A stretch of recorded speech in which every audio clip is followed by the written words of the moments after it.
I know, I am 99.9% sure this is not going to change in Japan.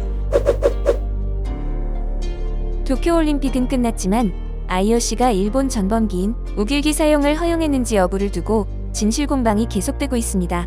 무토도시로 도쿄올림픽 조직위원회 사무총장은 도쿄올림픽 기간 동안 일본의 우길기 사용에 대해 우길기 사용은 금지되지 않았다고 밝혔습니다.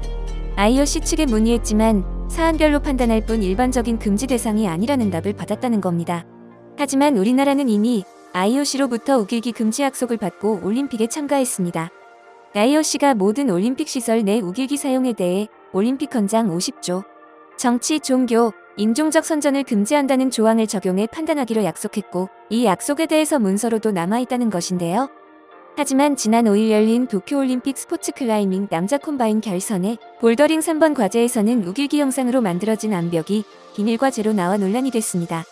방사형의 원 모양으로 구성된 이 벽을 두고 국제 스포츠 클라이밍 연맹조차 공식 홈페이지에 라이징 선, 일본에 떠오르는 태양 모양이라고 설명했는데 전 세계 언론에서도 논란이 되자 현재는 선 쉐입 태양 모양으로 고쳐서 올려놓은 모습입니다. 기존의 붉은 원의 16갈래로 퍼져나가는 우길기 그대로의 모습이 아니라고는 해도 보는 사람 대부분이 우길기를 떠올렸다면 우길기를 의도적으로 형상화한 디자인이 분명한 것이죠.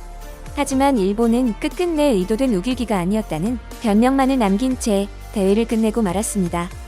도쿄올림픽이 결정된 순간부터 많은 일본인들은 우길기 응원을 꿈꿔왔고 일본에서는 한동안 잠잠했던 혐한 서적이 다시 서점에서 베스트셀러 자리에 오르고 있습니다. 왜 일본은 우길기 사용을 멈추지 못하는지, 왜 한국을 그토록 샘내고 미워하는지, 미국이 열광하는 베스트셀러 작가인 이민진 교수는 일본은 절대 변하지 않을 것이라 말하는데요. 한국계 1.5세인 미국인 이민진 교수는 예일대학 역사학과를 졸업하고 조지타운 대학 로스쿨을 마치고 변호사로도 활동한 경력이 있습니다.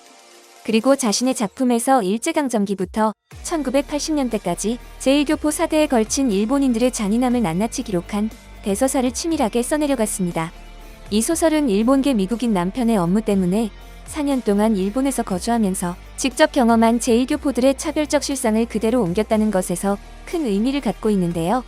역사서처럼 기록된 이 책은 그동안 일본이 서구 사회에 감춰두었던 만행이 그대로 드러나는 계기가 됩니다.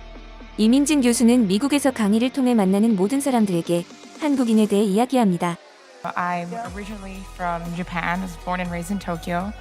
My father is a Colombian immigrant who grew up in Queens. And my mother is a second generation Zainichi Korean. So when I started reading your book, admittedly, I'm only about a third of the way through Pachinko. So one of the first things I thought about like 3 pages in was like, the people who need to read this are Japanese people. Should be one of the main audiences, who don't see Koreans as human. I feel like them being able to kind of experience this book and relate to characters that they may not see as someone that's relatable to them, I think that's really important. So I looked for a Japanese copy because I wanted my mother to read it. And I found that there is not a Japanese copy. There's not a Japanese translation of Pachinko. Not yet. Not yet. So it's been purchased by 27 territories, I think now. So it's going to come out by Bungi Shunju, and apparently it's in the works. Interesting. Okay, so that was one of my first questions was that in the works, and can I help you But make most that happen? Zainichi Koreans have been reading it in Korean, and that's already out, and that's by a publisher called Munhak Sasangsa. So I think my original question was that in the works? That's great to know that it is. But what do you think is the main message that Japanese, non-Zainichi Koreans, but Japanese folks, what message should they be getting from your lectures, your works of writing? How can we bridge that gap between Japanese and Zainichi Koreans through fictional writing? Oh, Leah. I like your question. I think it's an important question because I believe in reconciliation and reunion. With all my heart, I do. And I believe that the only way we can really think about other people is through empathy, and that's hard to do. And one of the things that I really hasten all of us against is to tell people what to do. I encourage, I try to create drama, I hope that you find yourself in the story. I sort of joke that my agenda in life is to make all of you Korean. Because I think that if I can make all of you Korean, that you would see that all of us are connected. But I think that being didactic doesn't seem to work. And I think that forgiveness is a difficult thing. It's difficult for everybody, especially for those of us who've been injured and for those of us who injure. So again, I'm saying something that's very Christian. Whether or not people like that, I don't know. You know what I mean? Because I'm really angry about a lot of things. So sometimes I'm not in a position to forgive. I'm still mad. But I tend to work it out through my drama. But in terms of a message, I don't think I have a message about the Japanese. I do think that what I have tried to do is to be honest about the history. And that's the reason why I do so much homework. I do a lot of homework because even though I may start out with a position of an argument, I often find that my argument is wrong in the face of evidence, in the face of reality. And this goes back to the question of reality corrects preconception. There are many Japanese people who are suffering in Japan today because Japan has a myth of being a monolithic nation, which it is not, Not. as you know. I So- am proof of that. And you're proof of that. My husband is half Japanese. My son is a quarter Japanese. So clearly, I think it would be preposterous for us to think that Japanese people are evil.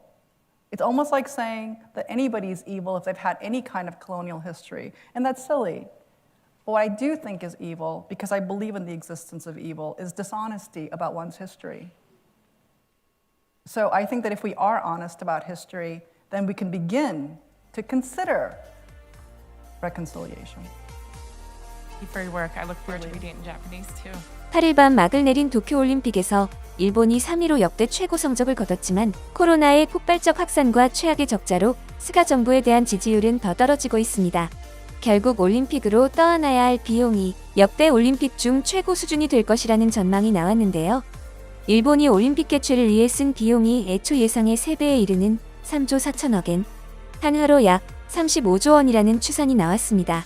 하지만 깨진 돈보다 더 중요한 것은 전 세계에서 일본의 실체를 알게 됐다는 것입니다.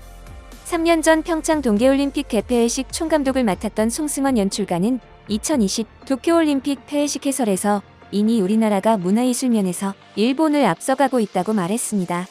그리고 저희 세대는 평생 일본을 따라잡으려고 노력했습니다. 그런데 이번에 일본에 와서 느낀 것은 이미 우리가 문화와 예술 면에서 일본을 앞서가고 있다는 자부심이 듭니다라고 말했습니다. 그동안 일본이 경제적으로 부흥한 시기를 누렸던 것은 오로지 주변국들의 희생이 있었기 때문입니다. 그리고 일본은 변하지 않으며 스스로 아무것도 할 수 없다는 것을 완벽하게 증명했던 올림픽이었습니다. 여러분의 소중한 의견을 남겨주세요. 바쁘시더라도 구독과 좋아요 부탁드립니다. 지금까지 단골이시였습니다. 시청해주셔서 감사합니다.